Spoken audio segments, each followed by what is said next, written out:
उसे है भागवत भगवान की आरती पापियों को पाप से है तारती।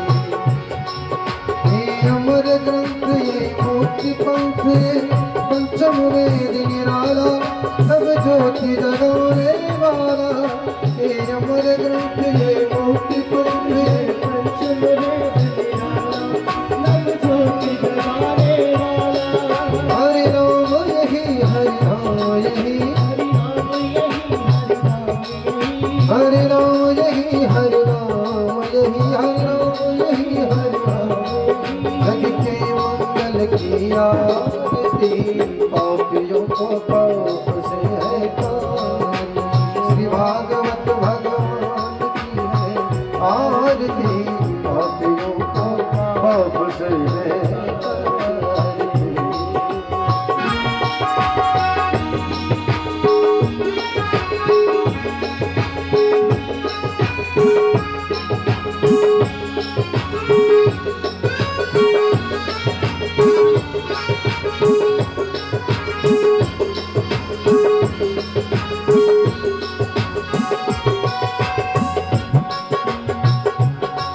ये शांति गीत पावन पुनीत पापों को मिटाने वाला हरि दर्श कराने वाला।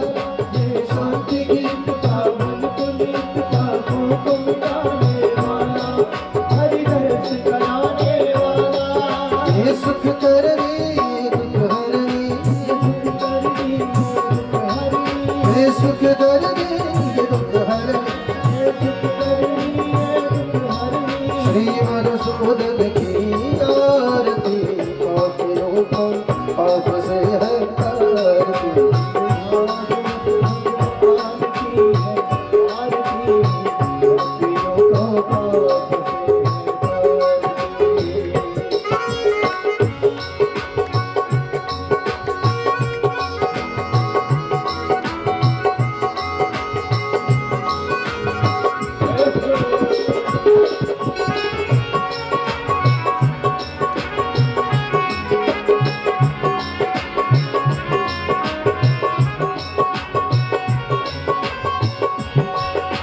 मधुर बोल सतबंत को सुमार्ग दिखाने वाला गिरी को बनाने वाला।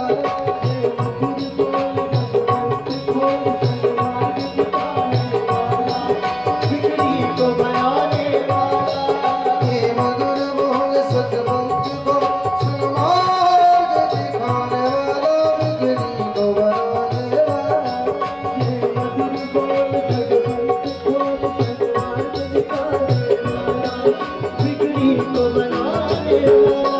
श्री राम यही घनश्याम यही श्री राम यही घनश्याम यही श्री राम की महिमा की आरती पापियों को पाप से है भागवत भगवान की है आरती पापियों को पाप से है पापियों को पाप से है पापियों को पाप से है तारती। आरार्तिक्यं समर्पयामि जलेन शीतले कर्णं पुष्पैरेवाभिवन्दनम् आरार्तिक्यग्रहणम् आपदामपहर्तारं दातारं सर्वसम्पदां लोकाभिरामं श्रीरामं भूयो भूयो नमाम्यहम्। अथ मन्त्रपुष्पाञ्जलिः ॐ मा शग्नेन यज्ञमय छन्ददेवास्तानि धर्माणि प्रथमान्यासन्न तेह नाकं महिमानः शचन्द्रचित्रपूर्वे साध्या सन्ति देवाः नाना सुगन्धपुष्पाणि यथा कालोद्भवानि च पुष्पाञ्जलिर्मया दत्त्वा गृहाण परमेश्वरः। मंत्रपुष्पांजलि समर्पयामि श्री पुराण पुरुषोत्तमाय नमः। बोलिए श्रीमद्भागवत महापुराण की श्री यज्ञनारायण भगवान की, श्री राधा रमण सरकार की, श्री कनक बिहारी सरकार की, पूज्य गुरुदेव भगवान की, पूज्य व्यास भगवान की। नमः पार्वती पतये हर हर महादेव। जय श्री राधे, जय श्री श्याम। सभी भक्त अपने स्थान पर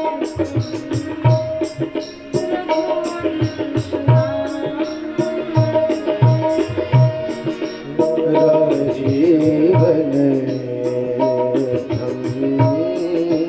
रघुवंश सदा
सिर्फ एक कारण है कि विवाह करो, विवाह करना कोई बुरी बात नहीं है। जगत में बसना है लेकिन जगत में फंसना नहीं। बसो लेकिन फंसो नहीं। विवाह करो लेकिन विवाह ही सब कुछ है, ये गलत है। परिवार ही सब कुछ है, ये गलत है। ये ध्यान रहना चाहिए। जगत में बसने के बाद भी मन में ये ध्यान रहना चाहिए कि हमारे सिर पर दिन रात काल मंडरा रहा है।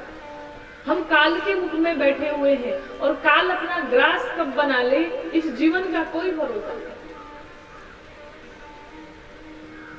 इसलिए भगवान ने सर्प को धारण किया,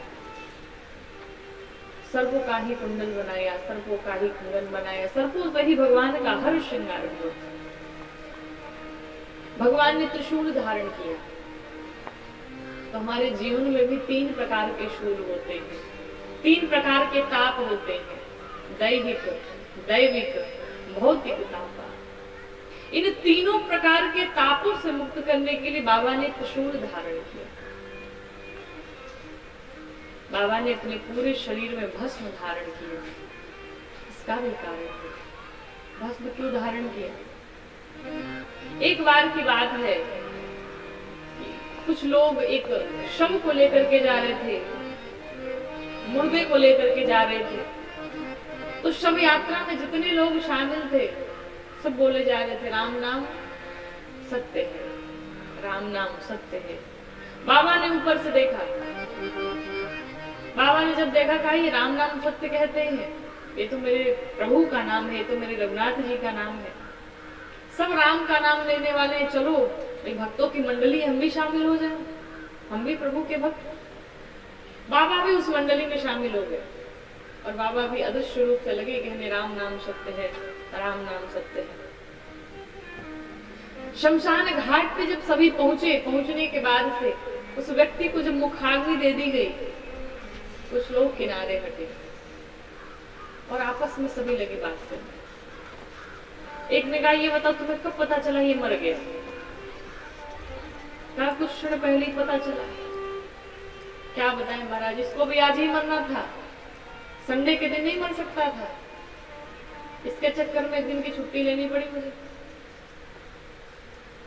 महाराज दूसरे वाले ने तो हद ही कर दी। दूसरा वाला कहता है बताओ क्या बताएं, हम तो जा रहे थे बिजली का बिल भरने के लिए, लेकिन जैसे पता चला ये मर गया, अब मुझे आना पड़ा, बताओ जो पेनाल्टी लगेगी क्या इसका बाप देने आएगा? पेनाल्टी ये भरेगा कि इसका बाप भरेगा? भगवान शंकर सब सुन रहे थे। कोई कहता है हमारा काम छूट रहा है, कोई कह रहा है दुकानदार पे ग्राहक आके खड़े होंगे।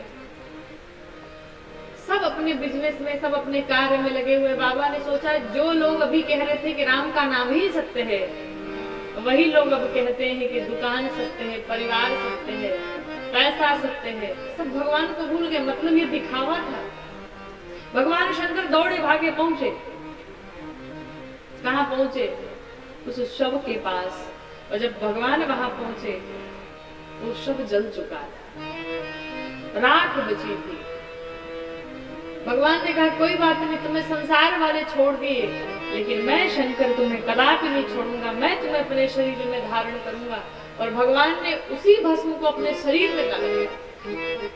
तब से भगवान भस्म धारण करने लगे। भगवान ने बैल की सवारी की, बैल पर सवार होकर के गए। बैल किसका प्रतीक है? बैल धर्म का प्रतीक है। अर्थात भगवान कहते हैं कि मैं धर्म पर सवार होकर के धर्म पूर्वक विवाह करने जा रहा हूँ, धर्म विवाह करने जा रहा हूँ। भगवान बैल पर तो सवार हुए, लेकिन बैठे कैसे? तो उल्टा बैठे। बैल का पूंछ पकड़ करके बैठे, बैल का मुख इधर, बाबा का मुख इधर। कहने का अर्थ क्या है? इसका मतलब क्या है?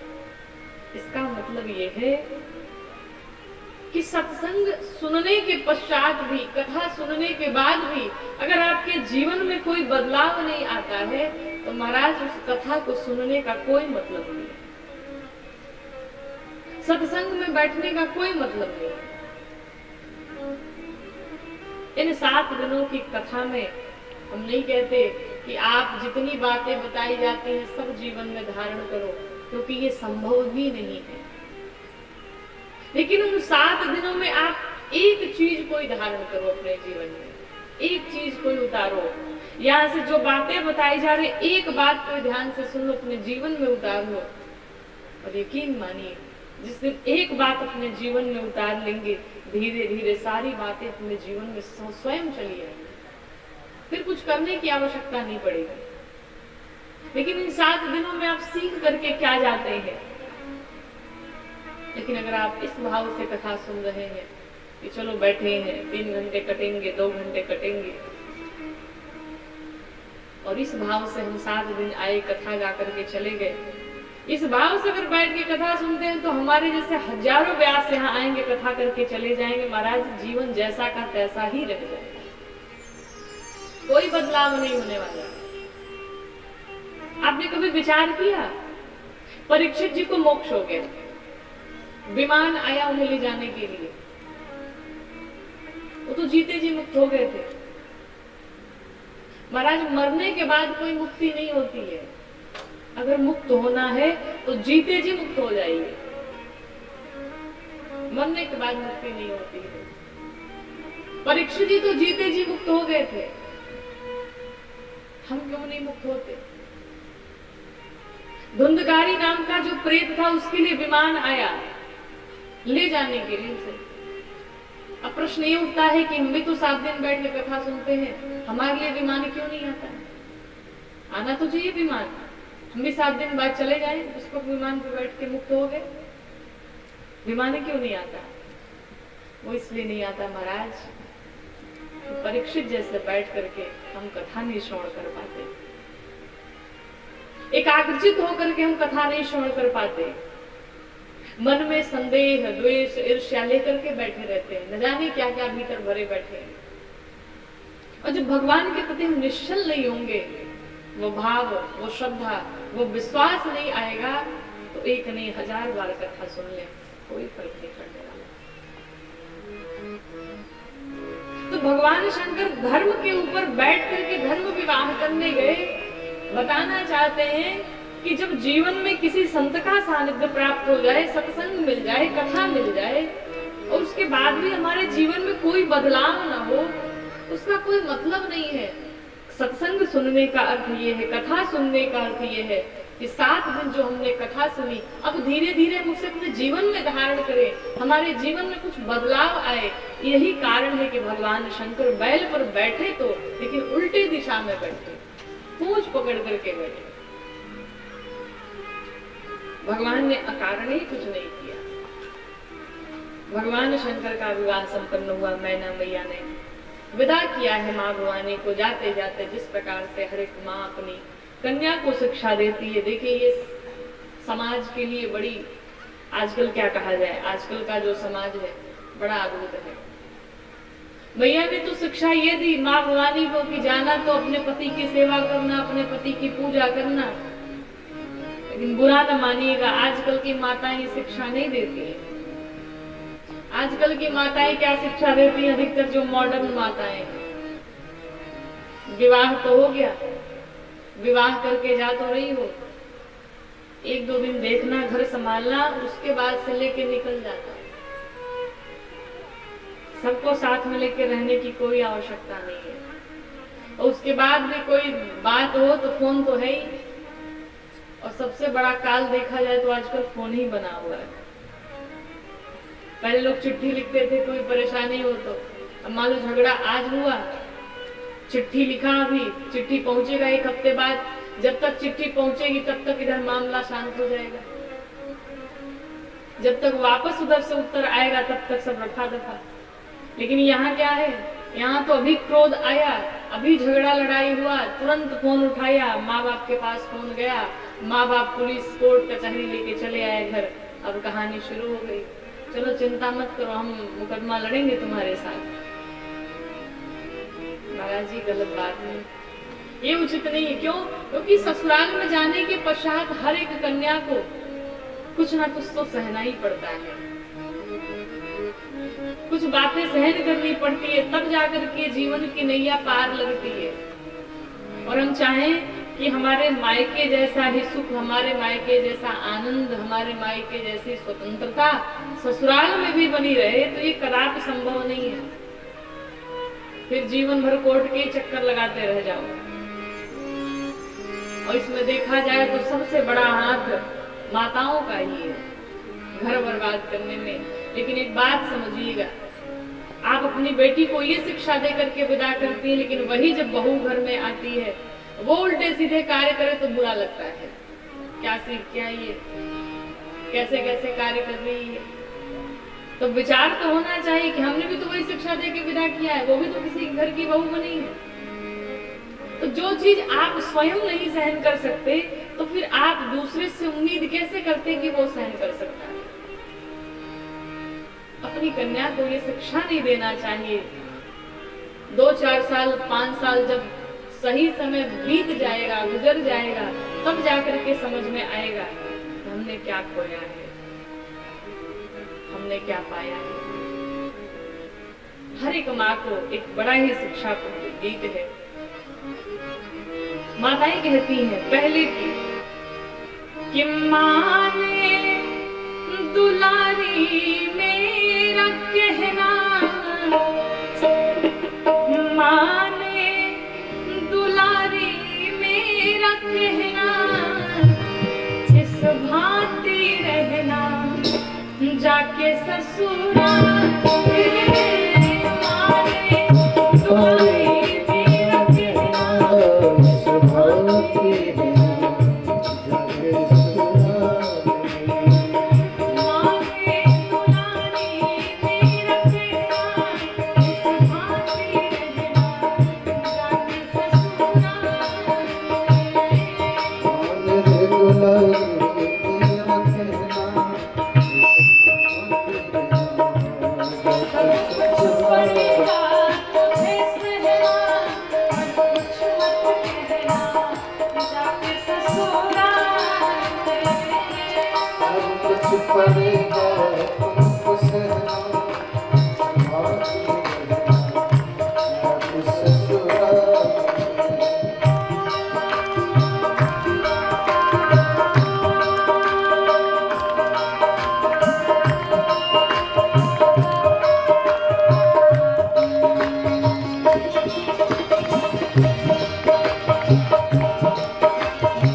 दिखाया दर करना देवरानी से प्यार करना इन्हीं को समझना अपनी बहना भांति जाके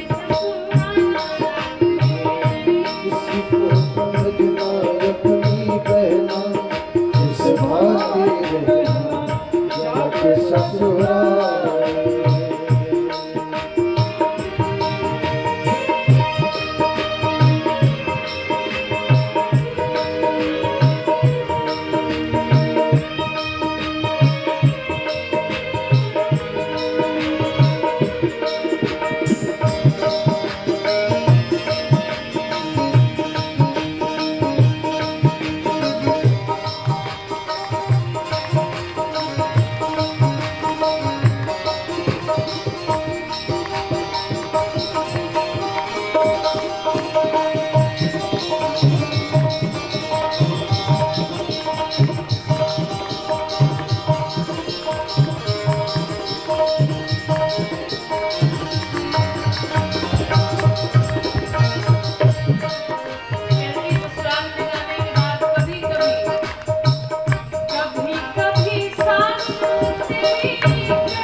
कड़वे बोल बोले लोग छोड़े कभी कभी सांसों तेरी कड़वे बोल बोलेगी कभी कभी सासों तेरी कड़वे बोल बोलेगी मार मार ताने तेरे हृदय को छोड़ेगी मार मार ताने तेरे हृदय को बिछोलेगी लेकिन कुछ मत बोलना ये कुछ मत बोलना मुँह मत बोलना पीछे को झुका के रखियो नैना इस भांति रहना जाके ससुराल बीच को झुका के रखियो नैना इस भाग्य रहना जाके ससुराल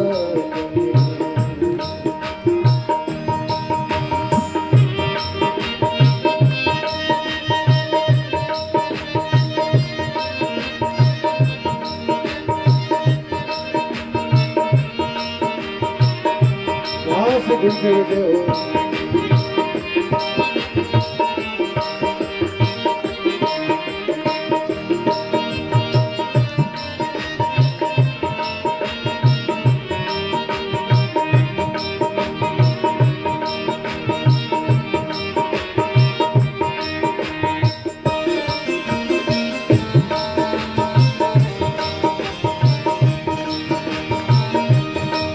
वृंदावन लाल की जय हो।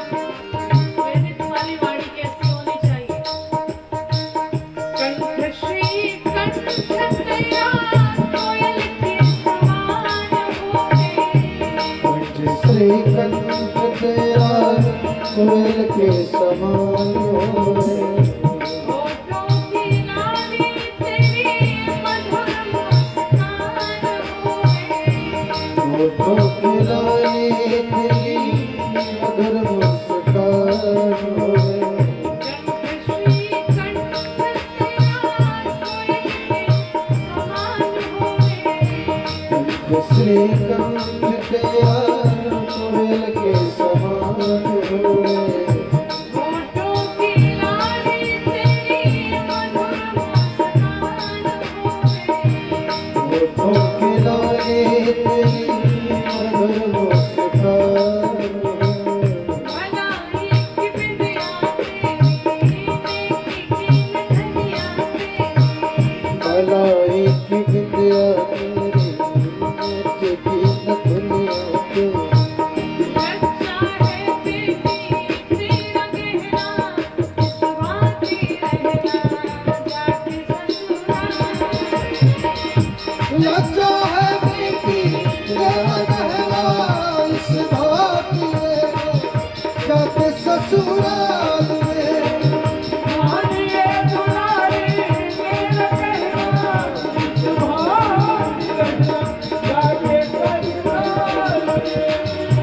मान रे दुलारी मेरा कहना इस भांति रहना जाके ससुराल में जाके ससुराल में जाके ससुराल।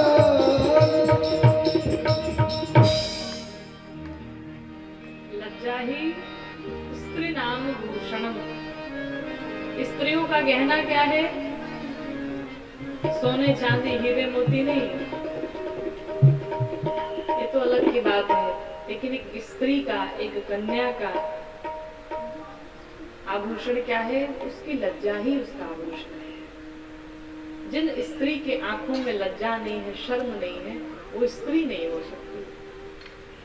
कहती तुम्हारी वाणी कैसे होनी चाहिए? तो तुम्हारी वाणी कोयल जैसी होनी चाहिए, कोई सुनकर के प्रसन्न हो जाए।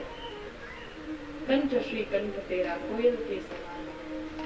कहती तुम्हारी आंखों में काजल हो या ना हो, लेकिन तुम्हारी आंखों में लज्जा अवश्य होनी चाहिए। होठों पर लाली हो या ना हो, लेकिन तुम्हारे होठों पर मुस्कुराहट सदैव बनी रहनी चाहिए। बाहर से कोई कितना भी परेशान आए, लेकिन तुम्हें देख करके, तुम्हारी मुस्कुराहट देख के, तुम्हें देख करके, तुम्हारी वाणी को सुन करके प्रसन्न हो जाए। तो हर एक माँ को ऐसे ही शिक्षा देनी चाहिए। कल हम सभी ने मिलकर के भगवान शिव के विवाह उत्सव का खूब आनंद लिया। यहाँ पर जब राजा परीक्षित जी को श्राप लगा, दौड़े भागे गुरुदेव के पास गए और जाकर के क्या पूछा? कहा प्रभु जिसे 7 दिन के भीतर मरना हो उसे क्या करना चाहिए? हम आप होते अगर परेशान हो जाते, क्या करें, कहाँ जाएं, कैसे अपने प्राण बचाएं? लेकिन परीक्षित जी अपना पूरा राजपाट छोड़ करके कहाँ गए? गुरु जी के पास गए। और कथा कहती है महाराज कि कभी भी अपने गुरुदेव के पास बैठिए ना, उनके सानिध्य में, कभी ज्येष्ठ के चरणों में बैठिए, कभी संत महात्माओं के शरण में बैठिए, तो सांसारिक प्रश्न ना करिए। हम आप क्या करते हैं? गुरु जी के पास जाते हैं, गुरु जी थोड़ा सा हाथ देख लीजिए ना, बता दीजिए ना नौकरी कब तक लगेगी, बताइए ना बच्चे कब तक होंगे, बताइए ना 1 गाड़ी लिखी है कि 4 गाड़ी लिखी है। हम सांसारिक प्रश्न करते हैं, लेकिन ये कदापि नहीं करना चाहिए। एक बस बात, एक छोटी सी बात समझनी है कि अगर जीवन में गोविंद आ जाए, जीवन में अगर माधव आ जाए, तो फिर किस बात की कमी रह जाएगी? हम भगवान के पास जाकर के भगवान को ही क्यों न माने? परीक्षित जी गए गुरुदेव के पास, तो ये नहीं पूछा कि हम मरने वाले हैं, हमारे प्राण बचा लो। क्या पूछा? कहा प्रभु जिसे 7 दिन के भीतर मरना हो क्या करना चाहिए? मुक्ति कैसे मिले? मोक्ष कैसे, मोक्ष की प्राप्ति कैसे हो?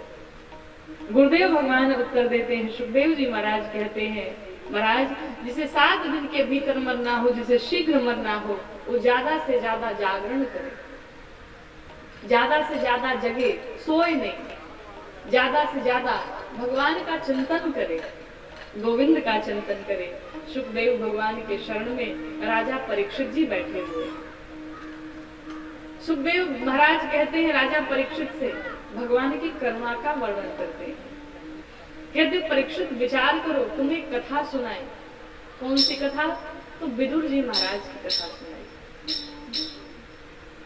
कहते जब भगवान कृष्ण शांति दूत बन करके दुर्योधन के पास गए, उस समय अपार संख्या में भीड़ लगी हुई थी, लाखों की भीड़ लगी हुई थी। विदुर जी महाराज को दुर्योधन ने महल से बाहर कर दिया, अपने पद से, उनके पद से हटा दिया, और तब से विदुर जी महाराज कदली वन में रहते थे।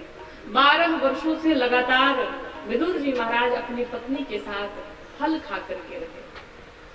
जब भगवान के आने की सूचना विदुर जी महाराज को मिली, बात करते हैं, उनकी पत्नी कहती है महाराज उतनी भीड़ होगी और उस भीड़ में वो आपको कहाँ देखेंगे, आप उन्हें कैसे देख पाएंगे, वो आपको कैसे प्राप्त होंगे?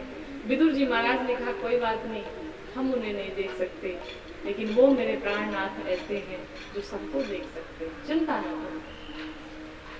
भगवान कृष्ण जब आए, लाखों की भीड़ लगी हुई थी और उस लाखों की भीड़ में 5 जन समूह में सब भगवान का दर्शन कर रहे हैं, सब कन्हैया को देख रहे हैं। उसी में विदुर जी महाराज दूर खड़े थे। विदुर जी महाराज भी भगवान को देख रहे हैं और भगवान ने दूर से इशारा किया, आऊंगा। विदुर जी महाराज जान गए भगवान मेरे घर जरूर आएंगे, चलो आश्वासन तो दे दिया, इशारा से तो बता दिया।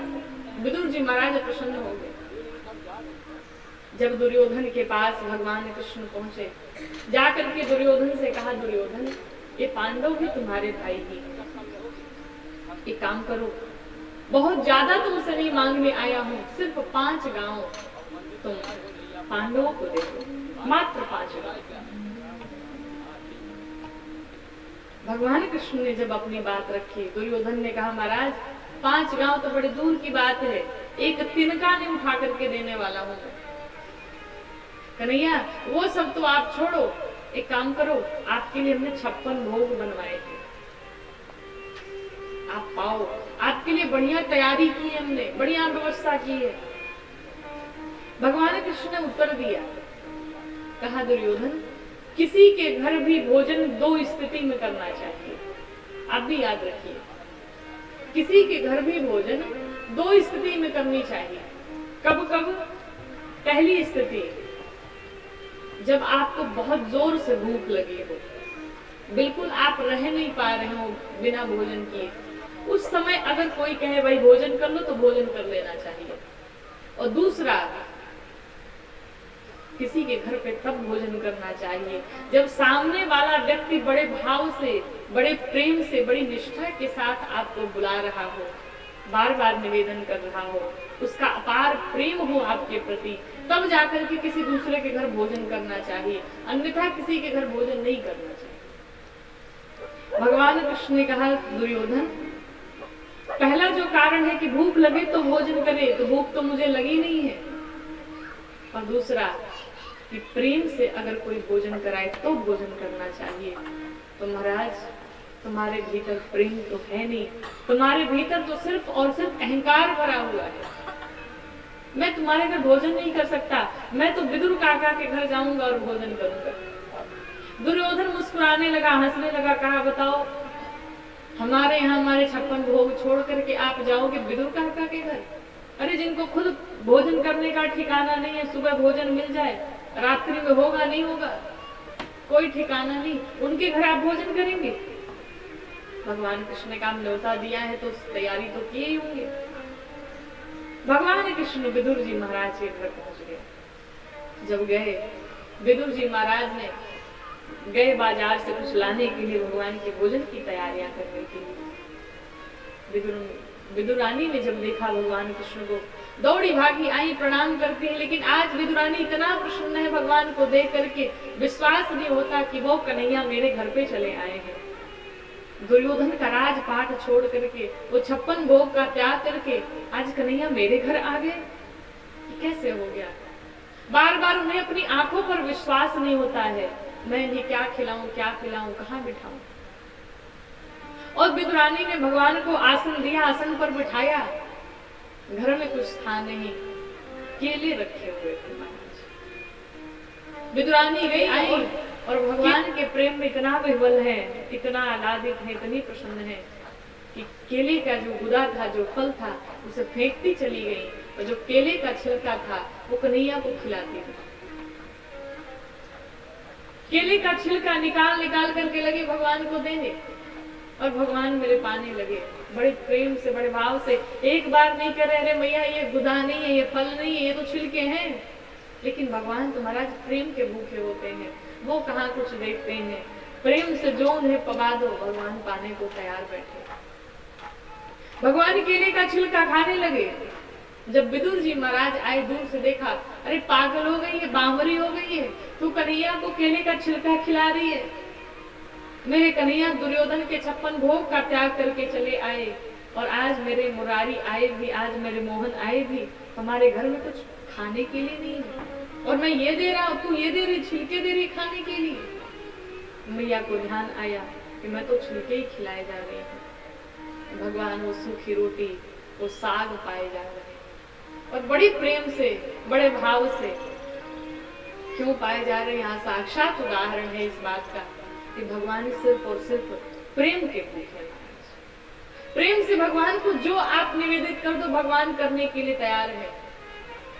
भगवान अपने भक्त के लिए नियम तक तोड़ देते हैं अपना। भगवान अपना नियम अगर कुछ बना रखे हैं तो उस नियम को भी तोड़ने के लिए तैयार हैं, बकायदा बस तोड़वाने वाला उपस्थित हो। कि सबसे ऊंची अरे प्रेम सगाई, सबसे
कहते हैं भगवान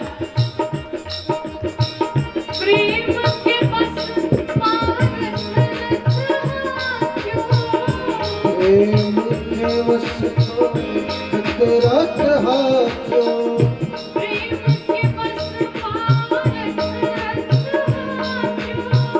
प्रेम के वश पार कहा क्यों भूल गए मथुराई अरे भूल गई मथुराई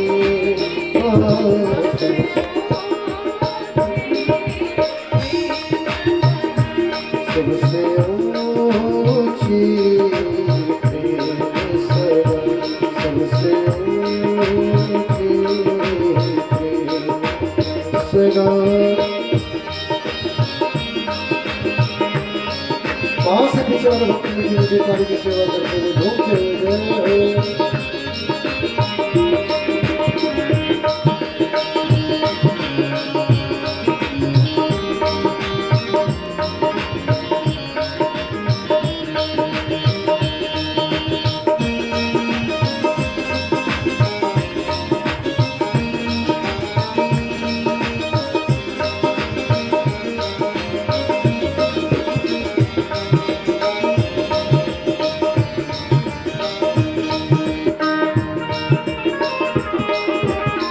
वहाँ के भी हरिलाल की जय हो।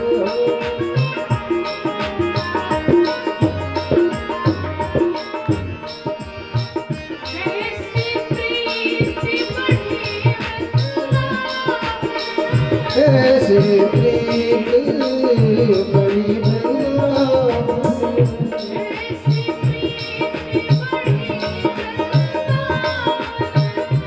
ऐसी प्रीत बड़ी वृंदावन।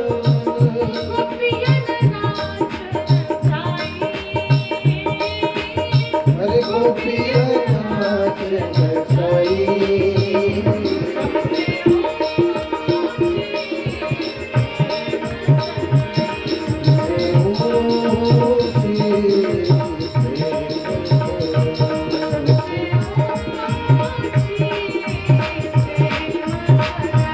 सबसे ऊंची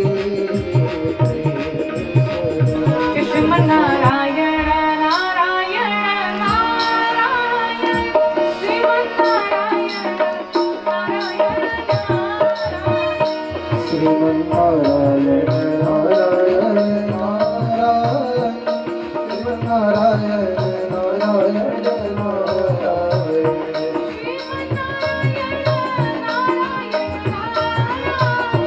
श्रीमन नारायण नारायण नारायण श्रीमन नारायण नारायण नारायण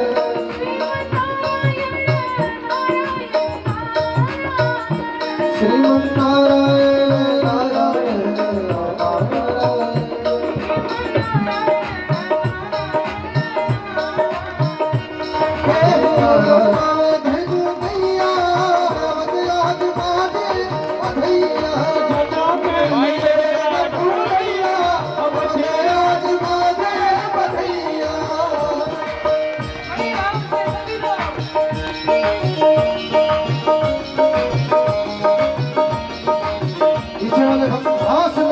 की सेवा करते हुए चलते हुए जय हो।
जय हो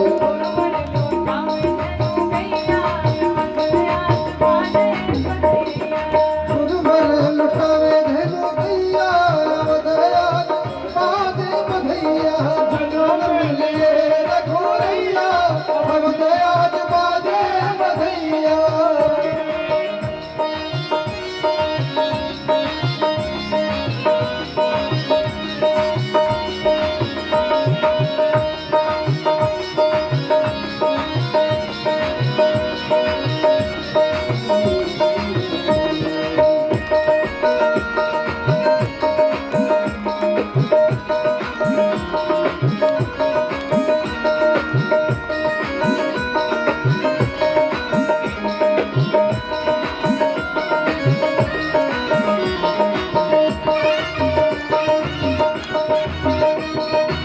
रामेंद्र सरकार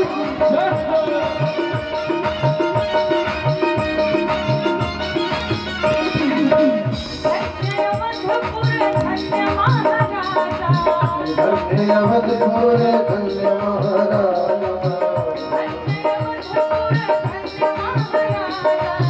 धन्य अवधपुर धन्य महाराजा धन्य महाराजा धन्य महाराजा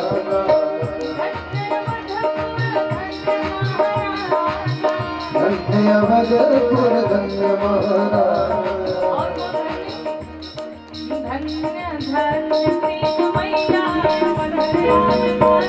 भगवान तो प्रेम के वशीभूत हो जाते हैं। बस व्यक्ति प्रेम करे भगवान से, और कुछ नहीं करना है।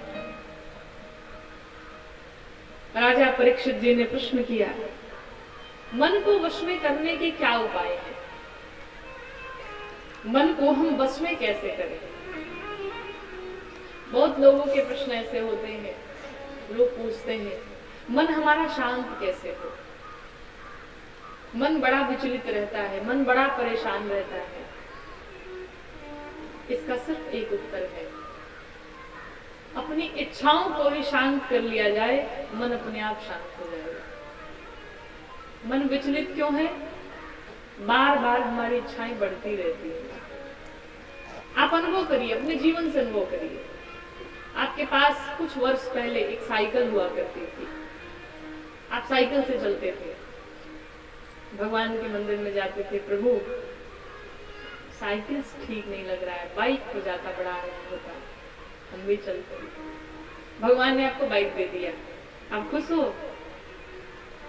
6 महीने तक खूब बढ़िया उसकी साफ सफाई की, एकदम उसको अंदर ले जा करके रखा, कहीं कोई निशान न पड़े, दाग न पड़े, बड़ी सेवा की। 6 महीने बीत गया, भगवान के पास पहुंचे, प्रभु बारिश होती है तो भीग जाते हैं, धूप लगती है बाइक से चलते हैं तो एक 4 व्हीलर हो जाता तो बड़ा आनंद हो जाता। भगवान ने चलो भाई एक 4 पहिया भी दे दिया, 4 पहिया में घूमने लगे। प्रभु एक और बढ़ जाता, बड़ा आनंद हो जाता, गाड़ी लेके बड़ा बेटा चला जाता, हमको फिर बाइक से जाना पड़ता। एक और बढ़ जाता, बड़ा आनंद होता। 2 बढ़ गए, 2 बढ़ने के बाद फिर इच्छा होती एक और बढ़ जाता। घर में बच्चे नहीं, प्रभु एक बालक दे दो, घर में बालक हो गया, खुश हो। नहीं महाराज, बड़ा होकर नौकरी पा लेता तो बड़ा आनंद होता। कुछ कामयाब नहीं बन पाया, चलो नौकरी मिल गई, अब खुश हो। और कुछ चाहिए? प्रभु इसका अच्छे से विवाह हो जाता, बढ़िया घर में बहू आ जाती, बड़ा आनंद होता। बहू भी आ गई, अब खुश हो, अब तो कुछ नहीं चाहिए। नहीं महाराज, पोते नहीं हो रहे, पोते हो जाते, बड़ा आनंद होता है। अच्छा चलो भगवान ने पोता भी दे दिया, अब खुश हो। यही एक सपना, अंतिम सपना है, पोता हमारा बड़ा होकर के नौकरी करने लगता। चलो नौकरी कर लिया महाराज, अब इसका विवाह देख लिया, उसके बाद राम राम करेंगे और कुछ नहीं करेंगे।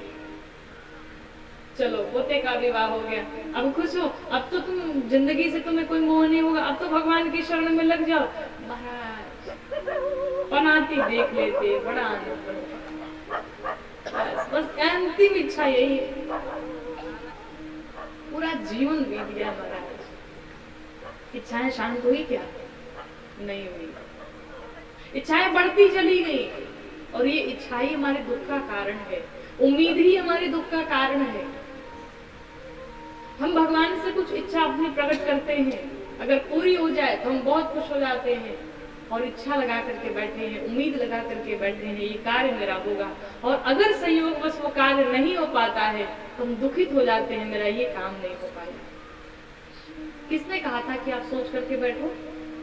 भगवान ने आकर के कहा था क्या कि तुम उम्मीद लगा करके रखो, तुम अपनी ये इच्छा मुझसे प्रकट करो? भगवान तो महाराज वही करेंगे जो हमारे हित में होगा, भले ही हमें वो बुरा लगता है। आप एक बात बताओ, माता पिता कभी किसी का बुरा कर सकते हैं क्या? अपने पुत्र का कभी बुरा सोच सकते हैं? तो वो तो जगत के पिता हैं, वो हमारा बुरा कैसे सोच सकते हैं? हमारे साथ में जो होता है वो हमें समझ में नहीं आता है, लेकिन मेरे माधव जी, मेरे गोविंद जो भी करते हैं हमारे हित में ही करते हैं। और ये प्रयास किया जाए, ये व्यवहार बने, ये मन की ऐसी रचना बने कि तेरी रजा में करी ले है राजी, तेरी मर्जी का मैं हूँ गुलाम, तो मेरे अलग दे ले प्रभु। आपकी मर्जी में ही हमारी मर्जी है, आप जैसे खुश वैसे हम भी खुश।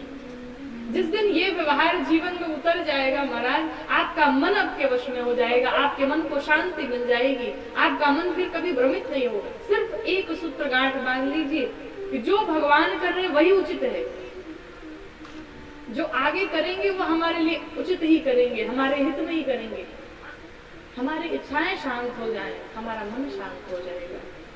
लेकिन हम इस माया में रहने वाले प्राणी हैं, इच्छाएं नहीं शांत हो सकती हैं, वो हमारी इच्छाएं हो या आपकी इच्छाएं हो। किसी की इच्छाएं शांत नहीं हुई, लेकिन उसी में अगर भगवान के सानिध्य को प्राप्त करके रखेंगे, भगवान के चरणों को प्राप्त करके रखेंगे, भगवान के हाथ को पकड़ करके रखेंगे, भगवान के चरणों को पकड़ करके रखेंगे, तो ये इच्छाएं पूरी तरह से तो नहीं शांत हो सकती, लेकिन जहां इसकी अधिकता है, हद से ज्यादा है, वहां ये नॉर्मल जरूर हो सकती है। हर चीज की एक लिमिट होती है। तो मन को वश में करें कैसे?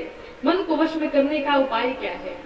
तो कहते हैं कि जितासनो जित श्वासो जित संगो जितेन्द्रियः स्थूले भगवतो रूपे मनः संधारे। मन को वश में करने के 4 काम हैं। सबसे पहला काम क्या है? आसन जीतो। आसन का मतलब क्या है? एक आसन पर आप कितने देर तक बैठे रह सकते हैं, इसका अभ्यास करें।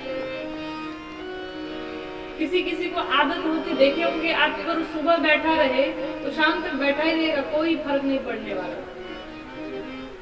और कुछ लोग होते 5 मिनट एक आसन पर नहीं बैठ सकते, 10 मिनट एक आसन पर नहीं बैठ सकते, उसी में उठेंगे, बैठेंगे, पानी पिएंगे, दौड़ेंगे, खाएंगे, पिएंगे, बेचैनी है।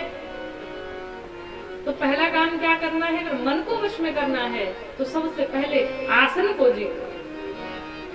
दूसरा काम, प्रातः काल ही उठ जाओ, ब्रह्म बेला में उठ जाओ। ब्रह्म बेला कौन सी है? 3:30 बजे भोर से 4:30, 5:30, जब तक कि सूर्य भगवान की किरणें न निकल चले, तब तक की बेला को ब्रह्म बेला कही जाती है। और अगर ब्रह्म को पाना है तो ब्रह्म बेला में उठना पड़ेगा। ब्रह्म से मिलन का समय है ब्रह्म बेला। लेकिन अब तो नियम उल्टा हो गया। पहले घर में लोग अगर देर से सो करके उठे, विलंब से सो करके उठे, तो घर वाले पूछते क्या बात है, तबीयत खराब है क्या, आज बड़ा लेट सो के उठे। लेकिन अब क्या है? अब उल्टा हो गया। अब अगर घर में बच्चे पहले सो करके उठ जाएं तो माँ बाप पूछते बड़ा जल्दी उठ गए, क्या बात है? किसी कारणवश आप अगर रात्रि में देर तक सोते हैं तो अलग बात है, आप विलंब से उठे। लेकिन अगर ये प्रतिदिन का नियम बन जाए तो ये उचित नहीं। ब्रह्म से अगर मिलना है तो ब्रह्म बेला में उठना पड़ेगा। दूसरा काम, प्रातः काल उठ जाना। तीसरा, प्राणायाम करिए। अगर चाहते हैं आपका मन आपके वश में रहे तो प्राणायाम करना प्रारंभ कर दीजिए। और चौथा काम, संग को जीतना। संग का मतलब समझते हैं? आप किसकी संगति में रहते हैं, आपका साथी कौन है, आपका आपका मित्र कौन है, ये महत्वपूर्ण रखता है। महाराज आप जितने भी बड़े धर्मात्मा रहे, बहुत अच्छे हो, लेकिन अगर किसी कुसंग में पड़े हैं तो एक ना एक दिन वो कुसंगति आपको, आपके जीवन में वो असर दिखाई देगी। आप देखे होंगे चाहे कोई कितना भी अच्छा रहे, लेकिन अगर एक शराबी के साथ कोई साधारण सा व्यक्ति रहता है तो लोग यही कहते हैं वो भी पीता होगा, तभी तो उसके साथ रहता है। लेकिन एक बात जहां तक मेरा चिंतन है, एक दिन हम विचार कर रहे थे कि शराबियों से हमें बड़ी सीख मिलती है। जानते हैं क्या, किसी गांव में अगर विवाह हो, बारात में अगर कुछ शराबी चले जाए और दूसरे गांव, जिस गांव में वो किसी को जानते नहीं है, किसी को नहीं जानते, लेकिन वहां पहुंचने के बाद वो शराबी उस गांव में भी शराबी को ढूंढ ही लेता है, उसे मिल ही जाते हैं कहीं ना कहीं से, वो अपनी व्यवस्था कर लेता है। और एक शराबी महाराज कई शराबी तैयार करता है। कैसे तैयार करता है? एक शराबी जब कोई साधारण सा जो पीता नहीं उसको बुलाएगा, अपने पैसे खर्च करके उसको पिलाएगा। 2 दिन पिलाया, 4 दिन पिलाया, 10 दिन पिलाया, और 10 दिन पीने के पश्चात वो दूसरा जो नया नया शराबी बना है वो खुद जाकर के कहता है भाई टाइम हो गया, चलो चलते। और फिर अगले दिन से वो दूसरा शराबी अपने पास से पैसे लगा करके उसको पिलाएगा। तो क्या महाराज एक शराबी जब 10 शराबी तैयार कर सकता है, 1000 शराबी तैयार कर सकता है, तो क्या एक भक्त 1000 भक्त नहीं तैयार कर सकता? हम 1000 की बात नहीं करते। अगर आप भगवान के भक्त हैं, अगर आप सच में मनुष्य हैं, सच में अपने कर्म करना चाहते हैं, तो कम से कम ये प्रयास किया जाए कि साल भर में 10 नहीं, 1000 नहीं, तो कम से कम साल भर में एक भक्त तो हम तैयार ही कर सकते हैं। ये आपका कर्तव्य है। संग को जीतो। आप किसकी संगति में रहते हैं, और सत्संग का जीवन में बड़ा प्रभाव पड़ता है, कुसंग का जीवन में बड़ा प्रभाव पड़ता है। इसलिए प्रयास किया जाए अच्छे लोगों की संगति में हम रहें, अच्छे लोगों के सानिध्य में हम रहें। आगे कथा आती है इस सृष्टि की उत्पत्ति कैसे हुई, कल आपने श्रवण किया था कि भगवान नारायण के नाभि से कमल निकला, कमल से ब्रह्मदेव प्रकट हुए और ब्रह्मा जी ने मनुष्य रूपा मैया का अवतार हुआ। यहाँ पर आगे कथा आती है ध्रुव जी महाराज। ध्रुव जी महाराज भगवान के अद्भुत भक्त हुए। एक छोटा सा बालक। ध्रुव जी की माता है सुनीति, पिता का नाम है उत्तानपाद। उत्तानपाद के पुत्र हुए ध्रुव जी महाराज। सुनीति को कोई बालक नहीं था, कोई पुत्र नहीं था, कोई संतान नहीं थी। अब ये राजा थे, इन्होंने सोचा कि इनकी कोई संतान नहीं है, मुझे दूसरा विवाह करना पड़ेगा। सुनीति ने दूसरा विवाह करा दिया, और जैसे ही विवाह कराया, विवाह की तिथि निश्चित हुई, विवाह होने लगा। सुनीति पेट से हो गई। जब दूसरी पत्नी सुरुचि आई तो सुरुचि आकर के सुनीति को निकाल देती है। कहा जब ये घर में रहेगी तो मैं नहीं रहूंगी, इसे घर से बाहर करो। सुनीति को महाराज उत्तानपाद ने घर से बाहर निकाल दिया। सुनीति घर से बाहर चली गई, जाकर के झोपड़ी में रहने लगी। 9 महीने तक अपना देखभाल स्वयं ही किया।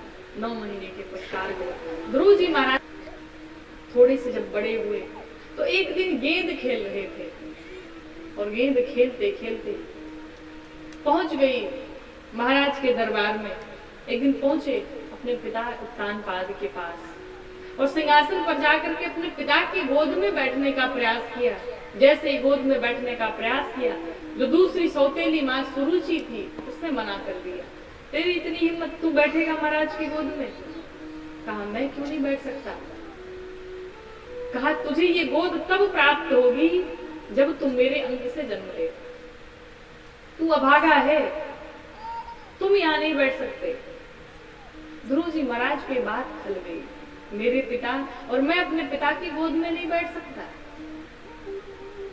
उस माँ ने कहा जाओ यहां से निकल जाओ और अब तब आना जब मेरे अंग में आना, तब तुम्हें ये गोद प्राप्त होगी, ऐसे तुम्हें ये गोद प्राप्त नहीं होगी। जाओ भगवान का भजन करो, भगवान को पाओ, भगवान से वरदान मांगना कि मुझे माँ सुरुचि के गर्भ से मुझे जन्म दे।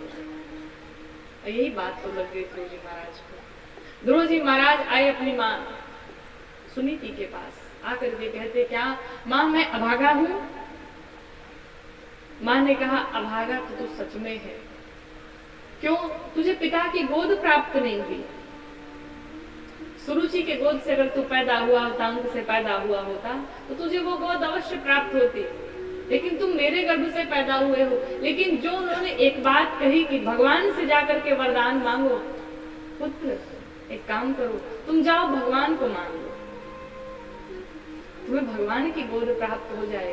दुनिया की सर्वश्रेष्ठ गोद तो वही है। दुनिया का हर प्राणी हर जीव यही चाहता है कि मुझे गोविंद की गोद प्राप्त हो। जाओ भगवान की गोद प्राप्त करो। वो छोटा सा बालक क्या जाने भगवान क्या होते हैं, ईश्वर क्या होते हैं, नारायण क्या होते हैं। ध्रुव जी महाराज निकल पड़े वन में तपस्या करने के लिए।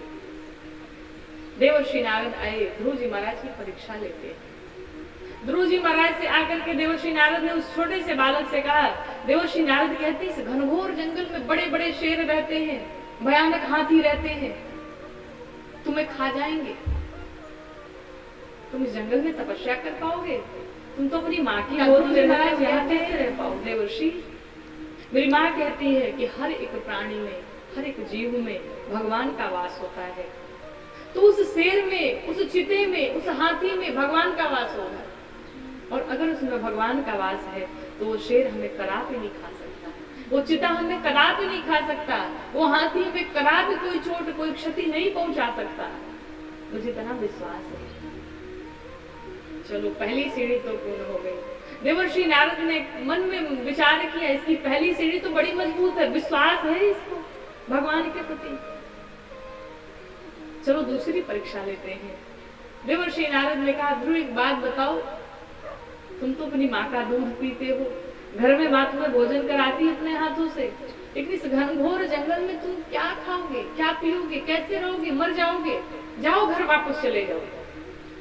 ध्रुव जी महाराज की संकल्प तो उनका देखिए, इतना दृढ़ निश्चय है। ध्रुव जी महाराज ने उत्तर दिया देवर्षि मेरी माँ कहती है कि जो भगवान जन्म देते हैं वही भोजन भी देते हैं। जब हम छोटे से बालक थे, जब मेरे मुख में दांत नहीं थे, तो भगवान ने सोचा ये क्या खाएगा, क्या पिएगा, कैसे जीवित रहेगा, तो भगवान ने दे दिया माँ के स्तनों का पान करके हम जीवित रहे। भगवान को लगा कि अभी बड़ा हो रहा है, ये दूध से काम नहीं चलने वाला, इसे भोजन भी चाहिए, तो भगवान ने मुख में 6 महीने बाद धीरे धीरे दांत दे दिए खाने के लिए। देवर्षि मुझे इस बात की चिंता नहीं कि मुझे भोजन कहाँ से मिलेगा, मैं तो उस परमात्मा पर मुझे अगाध विश्वास है कि वही ईश्वर मेरी रक्षा करेंगे, वही ईश्वर मुझे भोजन प्रदान करेंगे। ध्रुव जी महाराज कहते कि हमने सुना है कि देवर्षि बड़े विद्वान हैं, बड़े संत हैं, सब लोग इतने सम्मान से उन्हें बुलाते हैं, लेकिन मुझे लगता है आप कोई बहरूपीय हैं। क्यों? अगर आप देवर्षि नारद होते तो मुझे भगवान के शरण तक मैं कैसे पहुंचूंगा, मुझे वो बताते, और आप तो मुझे भगवान से विमुख करना चाहते हैं, अर्थात आप देवर्षि नारद नहीं हो सकते, आप तो कोई देवर्षि नारद के रूप में बहरूपी खड़े हैं। देवर्षि नारद ने तुरंत ध्रुव जी को अपने हृदय से लगा लिया, पुत्र मैं तुम्हारी परीक्षा ले रहा था और उस परीक्षा में तुम उत्तीर्ण हो गए, आओ मैं तुम्हें वो गुरु मंत्र देता हूँ। और देवर्षि नारद ने ध्रुव जी महाराज को गुरु मंत्र दिया, दीक्षा प्रदान की। कौन सा मंत्र दिया? आइए हम सभी मिलकर गाते हैं कि ओम नमो भगवते वासुदेवाय, ओम नमो भगवते वासुदेवाय,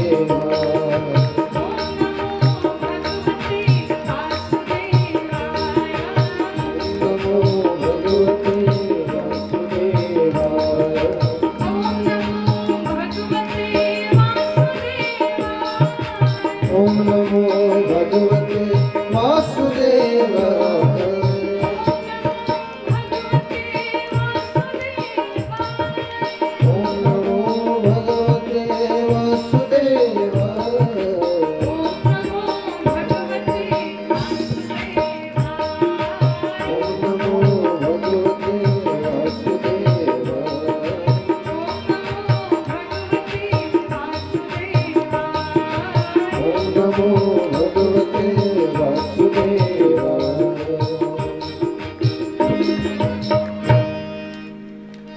इसी मंत्र का लगे जाप करने ध्रुवजी महाराज, और इतनी कठिन तपस्या की कि जब पहली सीढ़ी पार की शुरुआत में, तो 1 महीने में ध्रुवजी महाराज 3 दिन में 1 बार भोजन करते।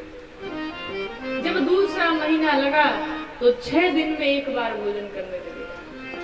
तीसरा महीना लगा तो 9 दिन में 1 बार भोजन करने लगे। इतनी कठिन तपस्या की ध्रुवजी महाराज ने, उस छोटे से बालक ने, इतनी कठिन तपस्या कि जितने भी देवता थे सबके प्राण कंठ में आगे अवरुद्ध हो गए, सबकी सांसें रुक गई, सबको सांस लेने में समस्या होने लगी। देवता दौड़ते भागते गए भगवान नारायण के पास, कहा प्रभु इस बालक को दर्शन दीजिए वरना हम सभी के प्राण नहीं बचेंगे। इतनी कठिन तपस्या की ध्रुवजी महाराज ने। ध्रुवजी महाराज के सामने भगवान नारायण आए, और जैसे भगवान नारायण आए, भगवान नारायण ध्रुवजी महाराज से कहते हैं, पुत्र आंखें खोलो, देखो तुम्हारे सामने मैं साक्षात खड़ा हूं। ध्रुवजी महाराज के सामने भगवान साक्षात खड़े हैं। ध्रुवजी महाराज ने भगवान को प्रणाम किया, कहा पुत्र हमसे वर मांगो, तुम्हें क्या चाहिए? कहा नाथ हमारे पास कोई बुद्धि नहीं है, ज्ञान नहीं है, विवेक नहीं है, हम आपसे क्या वरदान मांगे? भगवान नारायण ने अपने शंख को लिया और ध्रुवजी महाराज के कपोलों से स्पर्श कराया, और जैसे ही कपोलों से स्पर्श कराया ध्रुवजी महाराज के भीतर सारे ज्ञान, विवेक, बुद्धि सब स्फुटित हो गए। कहा पुत्र अब वरदान मांगो, मुझसे तुम्हें क्या चाहिए? ध्रुवजी महाराज ने कहा नाथ हमें कुछ वरदान में नहीं चाहिए, हमें तो आपकी विमल भक्ति प्रदान कर दो, मुझे और कुछ नहीं चाहिए। भगवान ने मन में विचार किया, ध्रुवजी कह तो रहे हैं कि मुझे भक्ति चाहिए, इन्हें ज्ञान है, बुद्धि है, विवेक प्राप्त हो गया है, लेकिन जिस कारण इन्होंने तपस्या की थी मुझे वो कार्य तो करना ही पड़ेगा। ध्रुवजी महाराज को भगवान ने अपनी भक्ति प्रदान की और कहा जाइए अभी आपका दिन शेष है, अभी जाकर के आप राजा बनिए और जाकर के राज्य करिए। और भगवान ने 36,000 वर्ष तक, ध्रुवजी महाराज 36,000 वर्ष तक राज्य किए। आपने अभी सुना ध्रुवजी महाराज का चरित्र। आप कहते हैं कि बुढ़ापे का भजन है, युवानी का भजन नहीं है। महाराज अगर भगवान आयु देख करके प्रकट होते तो ध्रुवजी महाराज को भी दर्शन नहीं मिलते। भगवान आयु से नहीं मिलते, भगवान बुद्धि से नहीं मिलते, भगवान ज्ञान से नहीं मिलते, भगवान विवेक से नहीं मिलते। भगवान तो मिलते हैं तो सिर्फ और सिर्फ प्रेम से मिलते हैं, सिर्फ और सिर्फ प्रेम से मिलते हैं। ध्रुवजी की क्या आयु है, लेकिन ध्रुवजी महाराज ने प्रकट कर लिया भगवान को। भगवान को आना पड़ा, भगवान चले आए। इसलिए हम ये कहना बंद कर दें, घर में अधिकतर लोगों के घर में देखा हमने कि बच्चे अगर मंदिर में जाने लगे तो माता पिता कहते हैं अभी से पूजा करना इसलिए शुरू कर दिए। तो पूजा पाठ की उम्र है महाराज, कौन सी उम्र है? हम ताजे ताजे फूल ले जाकर के भगवान को चढ़ाते, क्यों चढ़ाते? सूखे फूल क्यों नहीं चढ़ाते? हम तो भगवान को सब चीज ताजे ही निवेदित करते हैं, तो फिर ये ताजी शरीर क्यों नहीं निवेदित करते? जब ये फूल ताजे ताजे लगे हैं तब जाकर के भगवान को निवेदित करना चाहिए। जब बुढ़ापा आता है, फूल सूख जाते हैं, डाली से टूट जाते हैं, तब हम भगवान के पास ले जाते हैं उसे निवेदित करने के लिए, कदापि नहीं। भजन का कोई समय नहीं होता। जब हमें पता ही नहीं कि हमें जाना कब है तो फिर हम दिन और टाइम क्यों रखें? 60 के बाद भजन करेंगे?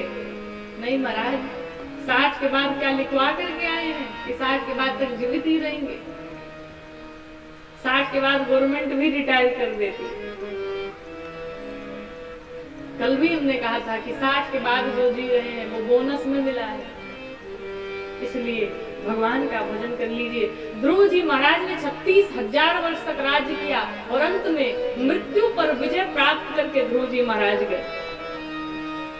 ध्रुव जी के ही वंश में उत्कल हुए, उत्कल के अंग हुए, अंग के वेन हुए, वेन के पृथु जी महाराज हुए। ये पृथु जी महाराज 99 यज्ञ किए। कितने यज्ञ किए? 99 यज्ञ किए, लेकिन फिर भी शांति नहीं मिली। यज्ञ में अनेक घोड़ों की बलि चढ़ाते थे, अनेक बकरों की बलि चढ़ाते थे। देवर्षि नारद आए, कहा महाराज आपने इतने यज्ञ कर लिए, क्या आपको शांति मिली? पृथु जी महाराज की अद्भुत कथा। भगवान से वरदान मांगा, पहले क्या? पृथु जी महाराज ने पहले वरदान मांगा भगवान से कि हे नाथ मुझे 10,000 कान देखिए। कितने कान? 10,000 कान। और हमको आपको 2 कान प्राप्त है, फिर भी इसका सदुपयोग हम नहीं कर पा रहे। इन दोनों कानों से हम लोगों की निंदा सुनने में व्यर्थ गंवा देते हैं, लेकिन ये 2 कान हमें मिले हैं भगवान का भजन करने के लिए। जब भगवान से वरदान मांगा पृथु जी महाराज ने कि मुझे 10,000 कान चाहिए, भगवान ने प्रश्न किया महाराज आप 10,000 कान लेकर के क्या करेंगे? क्यों चाहिए आपको 10,000 कान? पृथु जी महाराज ने कहा नाथ इन 2 कानों से भजन ठीक से सुन नहीं पाता, कीर्तन ठीक से नहीं हो पाता। मैं तो चाहता हूँ कि मेरे 10,000 कान हो जाए कि जहाँ जहाँ आपका भजन हो, जहाँ जहाँ आपका कीर्तन हो, जहाँ जहाँ आपकी कथाएं हो, वहाँ वहाँ मैं उपस्थित रहूं। महाराज ये कान मिले हैं भगवान का भजन सुनने के लिए, हाथ मिले हैं भगवान का कीर्तन करने के लिए, आंखें मिली हैं भगवान का दर्शन करने के लिए, पांव मिले हैं भगवान की तीर्थ यात्रा करने के लिए, इसलिए इसे सार्थक बनाया जाए। तो पृथु जी महाराज ने 10,000 कान मांगे और इन्हीं के वंश में, ध्रुव जी के वंश में आगे चल करके हुए प्राचीन बद्री ने 99 यज्ञ किए और 99 यज्ञ करने के पश्चात देवर्षि नारद आए। देवर्षि नारद ने प्राचीन बद्री से कहा महाराज क्या आपको शांति मिली? कहा नहीं शांति मिली। क्यों शांति नहीं मिली? आपने इतने यज्ञ कर लिए फिर भी शांति नहीं मिली, कारण क्या है इसका? कहा महाराज आपने इस यज्ञ में न जाने कितने घोड़ों की बलि चढ़ा दी, न जाने कितने बकरों की बलि चढ़ा दी। एक बार आसमान में ऊपर तो देखिए, ये जितने घोड़े देखे जा रहे हैं सब आपको श्राप दे रहे हैं। जब महाराज ने सर उठा करके देखा तो अनेक घोड़े, अनेक बकरे चिल्ला रहे थे, श्राप दे रहे थे। और आज भी वो प्रथा हमारे समाज में बरकरार है। हम क्या कहते हैं? दुर्गा मैया बलि मांगती है। किस शास्त्र और पुराण में लिखा है कि दुर्गा मैया बलि मांगती है? हम अपनी 9 माताओं को जानते हैं, 9 दुर्गा को जानते हैं, हमारी 9 माताएं तो बलि नहीं मांगती। आपकी 10वीं मैया कौन सी आ गई जो बलि मांगने लगी? और महाराज सच्चाई ये है कि कोई देवता बलि नहीं मांगते। हम अपने भक्षण के लिए कहते हैं भगवान बलि मांगते, स्वयं का पेट भरने के लिए, स्वयं की क्षुधा को शांत करने के लिए हम भगवान पर ठेल देते हैं। आज भी वो प्रथा है। अगर आप कहें कि हमारे पूर्वज करते आए हैं, तो महाराज क्या जो पूर्वजों ने किया, जो गलती पूर्वजों ने किया वही गलती हम भी दोहराएं? ये उचित है? ये उचित नहीं है महाराज। ये जो बलि की प्रथा है, ये बलि की प्रथा किसकी बलि देनी है? पहले इस बात को जो शब्द लिए उन सब के अर्थ का हम अनर्थ निकाल देते अपने बुद्धि के अनुसार। हमें जो समझ में आता है उसके अनुसार उसका अर्थ निकाल करके समाज में उसे परोसते हैं। उसके सही सही अर्थ को हम नहीं समझ पाते और इसी का कारण है, इसी कारण से ये सारी कुप्रथाएं चलती हैं। बकरा कहते हैं ममता को, घोड़ा है अभिमान, अर्थात अगर बलि तुम्हें देनी है तो अपनी ममता की बलि दो, अपने मोह की बलि दो, अपने अभिमान की बलि दो, अपने अहंकार की बलि दो, अपने ईर्ष्या की बलि दो, अपने द्वेष की बलि दो। क्या दे सकते हो? अगर बलि देनी है तो इन सबकी बलि दो। विवाह में जब पंडित जी विवाह कराते हैं तो आपने श्लोक में बैठिएगा, कभी ध्यान दीजिएगा, एक शब्द आता है हृदय आलभेद। आलभेद का अर्थ होता है स्पर्श करना,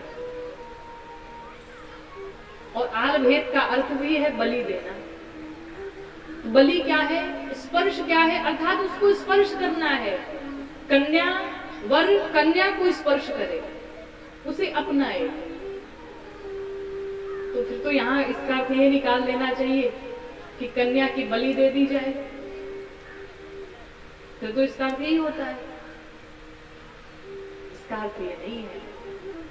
महाराज वेदों में अलग बातें कही गई, अलग अलग शब्द बताए गए, अलग अलग बातें कही गई, लेकिन अपनी मति के अनुसार जो लोगों को समझ में आया, लोगों ने उसका वही अर्थ निकाल लिया। लेकिन अगर बलि देनी है तो अपने ममता की बलि दो, अपने अभिमान की बलि दो, न कि किसी जीव की बलि दो। और ध्यान रखिएगा, जिस जीव की हत्या आप करते हैं, अब की बार आप उसे काट रहे हैं, अगली बार उसका भी टाइम आएगा, वो आपको काट देगा। एक किताब कोई हम पढ़े थे, किसी की रचना थी, उन्होंने लिखा था कि ये शरीर चलता फिरता कब्रिस्तान है। प्रश्न किया हमने, भाई कब्रिस्तान कैसे है? उन्होंने कहा महाराज कब्रिस्तान ही तो है। लोगों ने अपने शरीर में न जाने कितने मीट मांस खा करके इसमें भरा पड़ा है, न जाने कितने जीवों की हत्या इस पेट में हो चुकी है, कितने जीवों को मार करके हमने खाया है। तो जिस प्रकार से शमशान में जाते हैं हम मुर्दे को दहन करने के लिए, मुर्दे को समाप्त करने के लिए उसे मुखाग्नि में देते हैं, वो शव रहता है, उसी प्रकार से ये शरीर भी तो है। इस शरीर में भी न जाने हम कितने मुर्दों को दफन किए हुए हैं, तो ये शरीर भी तो कब्रिस्तान है। महाराज ये शरीर भगवान इतना सुंदर बना करके दिया है, ये शरीर मंदिर है, और इस मंदिर में भगवान को न बुला करके हम इस मंदिर को कब्रिस्तान बनाए जा रहे हैं। इस भ्रम से बाहर निकलिए, इस कुप्रथा को बंद करिए। और ये जो बलि की प्रथा है, आप कामाख्या मैया के मंदिर में गए होंगे, देखा होगा आपने, रक्त की धारा बह रही है, तो वो तांत्रिक करते हैं। ये तंत्र विद्या की एक क्रिया है। उन्हें भी नहीं कहा गया कि वो बलि चढ़ाए, उनकी भी ये विधि बताई गई कि वो अपने उंगली से थोड़ा सा उंगली को काटे और रक्त चढ़ाए उस यज्ञ में, उस हवन में, और उस रक्त को अर्पित करे, न कि किसी जीव के रक्त को अर्पित करे। लेकिन हम जब बहुत खुश हो जाते हैं, घर में बालक हो जाए, किसी का जन्मदिन हो जाए, विवाह पड़ जाए, आज कटेगा, किसी दूसरे जीव की हत्या करके हम खुशियां मनाते हैं। शर्म आनी चाहिए ऐसे लोगों पर। अरे हम मनुष्य हैं, भगवान ने हृदय दिया है, इसमें दया नाम की कोई चीज ही नहीं बची है, धर्म नाम का कोई चीज ही नहीं बचा है। हमारे भीतर दयालुता समाप्त हो गई है। किस बात के हम मनुष्य हैं? एक जानवर भी भोजन करता है, वो भी अपने बच्चों को देखता है, पैदा करता है, तो क्या सिर्फ हम भी वही हैं, जानवर ही हैं? भोजन करो, अपने खाने से मतलब रखो। और महाराज जानवर हम मनुष्यों से बहुत ज्यादा अत्यधिक अच्छे हैं। क्यों? घोड़ा जब खाएगा तो चना ही खाएगा, गधा जब खाएगा भूसा ही खाएगा, गाय जब खाएगी घास ही खाएगी। गाय के सामने आप मांस ले जाकर के रखो, गाय को चाहे जितनी भूख लगी हो, गाय नहीं खा सकती। सब अपने अपने नियम पर अडिग हैं। लेकिन एक मनुष्य ही ऐसा प्राणी है जिसके सामने भूसा, चना, मांस, मदिरा सब रखो, सब खाएगा, इसको कोई रोक नहीं है। इसके सामने लाते जाओ महाराज, कुछ भी मना नहीं करेगा, सब खाते जाएगा। इस मनुष्य का कोई नियम ही नहीं है। तो बताओ, हमसे अच्छे तो वो जानवर हैं, उन्होंने अपना एक नियम बना रखा है। कि हम भाई ये भोजन करते हैं तो हम यही भोजन करेंगे, हम इसके अलावा चाहे जो हो जाए मर जाएं हम भूख के लिए, तड़पते मर जाएं प्यास के लिए, लेकिन हम कुछ दूसरा नहीं खा सकते। तो हमसे तो अच्छे, मनुष्यों से तो अच्छे वो जानवर हुए, कई लाख गुना अच्छे हैं, और हमारे सामने तो चाहे जो ला करके रख दो हम भक्षण करने के लिए तैयार हैं। महाराज इस कुप्रथा से, इस चीज से बचा जाए, और अगर बलि देनी है तो अपने ममता की बलि दीजिए, अपने अभिमान का बलि दीजिए। बोलिए वृंदावन बिहारी लाल की। आगे प्रियव्रत जी के वंश में आग्नेन्द्र हुए, आग्नेन्द्र के नाभि के ऋषभ देव जो भगवान के 8वें अवतार हुए। ऋषभ देव के ज्येष्ठ 100 पुत्र हुए, जिसमें से ज्येष्ठ पुत्र का नाम है भरत। 89 पुत्र उनके विरक्त होकर के चले गए, 89 पुत्र। अंत में श्री भरत जी ने अपने पुत्र सुमति को राजा बना करके वो भी राजपाट छोड़ करके चले गए, वन में जाकर के तपस्या करने लगे। प्रत्येक दिन 200 माला जप किया करते थे। एक दिन की घटना है, सरोवर में स्नान कर रहे थे और स्नान करते करते एक हिरणी को देखा। वो हिरणी बड़ी विचलित थी, गर्व से थी, कानों में शेर की आवाज सुनाई दी, शेर की दहाड़ सुनाई दी, और जब दहाड़ सुनाई दी तो हिरणी दौड़ पड़ी, सरोवर में आई, गिरते गिरते दौड़ते दौड़ते आई। एक तरफ शेर की दहाड़, उसका भय, और दूसरी तरफ प्रसव पीड़ा ऐसी हुई कि उसी सरोवर में उस हिरणी ने एक बच्चे को जन्म दिया, एक हिरण को जन्म दे दिया। लेकिन प्रसव पीड़ा के कारण और उस शेर के भय के कारण उस हिरणी की मृत्यु हो गई, मर गई वो। जब भरत जी ने देखा इतना सुंदर हिरण है, इसकी मां नहीं रही, गए उस हिरण के पास, उस हिरण को पकड़ के लाए, अपने पास रख लिया। अब उस हिरण से वो लगे प्रेम करने, और इतना प्रेम करने लगे कि महाराज जो भरत जी प्रत्येक दिन 200 माला जप किया करते थे, अब 150 माला करने लगे। धीरे धीरे ऐसा प्रेम बढ़ा कि 150 माला नहीं 100 माला होने लगी। ऐसा प्रेम बढ़ा कि 100 माला के जगह 50 माला होने लगी। इतना मोह बढ़ा उस हिरण के प्रति कि 50 माला के जगह 10 माला करने लगे। और एक दिन ऐसा समय आया कि वो 10 माला भी छूट गई महाराज, एक भी माला नहीं हुई। अब दिन रात उस हिरण के चक्कर में पड़े रहते, दिन रात उस हिरण के मोह में पड़े रहते, उस हिरण की सेवा करते, उससे प्रेम करते, लाड करते, दुलार करते, बड़ा परेशान, दिन रात उससे प्रेम करते रहते। एक दिन ऐसा समय आया कि भरत जी जाने लगे, लेकिन जाते समय मन में यही भाव आया कि मैं तो जा रहा हूँ, मेरे जाने के बाद इस हिरण की देखभाल कौन करेगा, इसकी रक्षा कौन करेगा, इससे प्रेम लाड दुलार कौन करेगा, इसे कौन खिलाएगा। कहते हैं मरते समय व्यक्ति जिस व्यक्ति का चिंतन करता है, जिस भाव से चिंतन करता है, अगला जन्म उसी का होता है।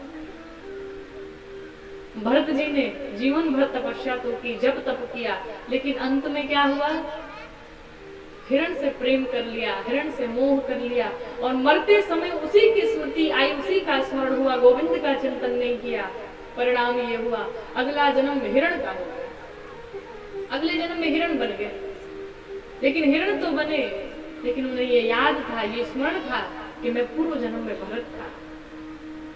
भगवान को भूल बैठा, हे नाथ कृपा करो, अब अगर मनुष्य का शरीर मिला तो मैं आपकी सेवा करूंगा, आपका स्मरण सदैव बना रहेगा, आपका भजन करूंगा, आपका कीर्तन करूंगा। सभी हिरण एक तरफ रहते, भरत जी एक तरफ रहते थे। करते करते उस योनि से भी मुक्त हुए। भरत जी का अगला जन्म आंगी रस पंडित जी के घर पे हुआ, और संयोग से इस जन्म में भी इनका नाम भरत ही पड़ा, भरत पड़ा। तो पंडित जी सब अपने बच्चों से बड़ा लाड दुलार करते। ये भरत जी बड़े सुंदर थे, अद्भुत चमक था चेहरे पर। भरत जी को देख करके पिताजी बड़े प्रसन्न रहते थे। बड़ा सुंदर बेटा है हमारा, बड़ा होकर के इसे बड़ा प्रकांड पंडित बनाऊंगा, विद्वान बनाऊंगा, खूब पढ़ाऊंगा लिखाऊंगा। तो पंडित जी भरत जी से कहा करते थे कि गायत्री मंत्र दे रहा हूं, इसका जाप करो और मुझे पढ़ के सुनाओ, याद करके मुझे सुनाओ। भरत जी ने मन ही मन विचार किया। क्या विचार किया? पिताजी आज कह रहे गायत्री मंत्र का जाप करो, इसे याद करके सुनाओ, कल कहेंगे सत्यनारायण भगवान की कथा याद करके सुनाओ, परसों कहेंगे कोई और मंत्र सुनाओ। करते करते ये मुझे बढ़िया पंडित बना देंगे और कहेंगे अब यजमानों के घर जा जा करके कथा कहो भगवान की, और फिर मैं संसार के प्रपंचों में फंस जाऊंगा, फिर मेरा जीवन इसी में व्यतीत हो जाएगा। और मैं नहीं चाहता कि मुझे ये जो तीसरा जन्म भगवान ने कृपा करके, भगवान ने करुणा करके मुझे प्रदान की है, मैं फिर से उसी में फंसूं। यहाँ दर्शन करिए, भरत जी को स्मरण था, हम आप भी यही करते हैं महाराज, पूरा जीवन बीत जाता है लेकिन हमें बुद्धि नहीं आती कि हम करने क्या आए हैं। जब भरत जी को ये पता चला कि आगे पिताजी यही करने वाले हैं, तो भरत जी जानबूझ करके कुछ याद ही नहीं करते, कुछ नहीं सुनाते। अंत में पंडित जी थक हार गए, ये पागल है, बावरा है, इसे कुछ नहीं आता, बुद्धि नहीं है, इसे नाम रख दिया जड़ भरत, और तभी से उनका नाम पड़ गया जड़ भरत। भरत जी अपना घर परिवार छोड़ करके चल पड़े। रास्ते में जाते जाते रहुगण मिले। सिंधु देश के राजा हुए रहुगण पालकी में सवार होकर के जा रहे थे, पालकी में बैठे हुए थे। तो 4 जो उनके सेवक थे लेकर के उन्हें जा रहे थे। एक अस्वस्थ हो गया, तो उनके सेवकों ने कहा महाराज एक अस्वस्थ हो चुका है, क्या करें, किसको बुलाया जाए? उन्होंने कहा ये तो हमारी पूरी प्रजा है, जो भी